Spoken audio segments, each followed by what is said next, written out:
Here in Lagos, the state government says it is not backing down on its drive to create effective awareness about HIV prevention and checking the stigmatization of persons living with the virus. The government, through the state's AIDS Control Agency, has begun a series of training for religious leaders across the state for limitless knowledge transfer, even at the grassroots. Senior correspondent Jacqueline Ogo reports, and will be back with business news.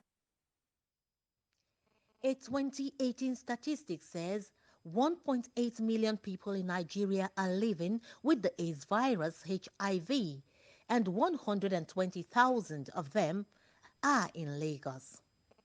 That 2018 figure cannot be said to be realistic because every day people with varied behavioral patterns and sexual tendencies move from one part of the country to the other with the potential of spreading the virus. Some who already know their status don't go to care centers because they fear being identified and stigmatized. You must use rubber. To curb the danger inherent in the spread of the ailment, Lagos State AIDS Control Agency decided to bring the knowledge of HIV eyeball to eyeball with some religious leaders in the state to make them effective advocates against the prevention of the ailment and the stigmatization of those living with it. Let's encourage people to know their status. And then when we sensitize the religious leaders, we remind them that there are different modes of transmission for HIV. So it's not only from sexual encounters. What if it's from contaminated blood or using unsterilized needles or syringes? Experts insist the stigmatization of persons living with HIV and AIDS keeps many away from testing to know their status.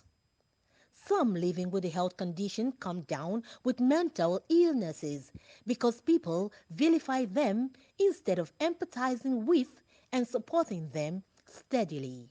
Somebody could even already have mental health issues or symptoms before they get HIV. And then that complicates their matter. And then the stigma and discrimination they get as a result makes it even worse. The participating religious leaders boast of a boost of their knowledge base and their readiness to work as change makers, especially in enlightening sexually curious young people about the importance of abstinence and safe sex. I know I've had sometimes when somebody even told me using condom is like licking sweet with the wrapper. The issue is prevention, don't have sex, abstinence, or when you have to believe that you have to use condom to prevent it. People living with HIV can live longer if they go to where they can be treated very well. The talk is over. It's now time for action. Playing your own part to ensure that people living with HIV fulfill their potentials, it's now the target to pursue. Jacqueline Ogo, TVC News, Lagos.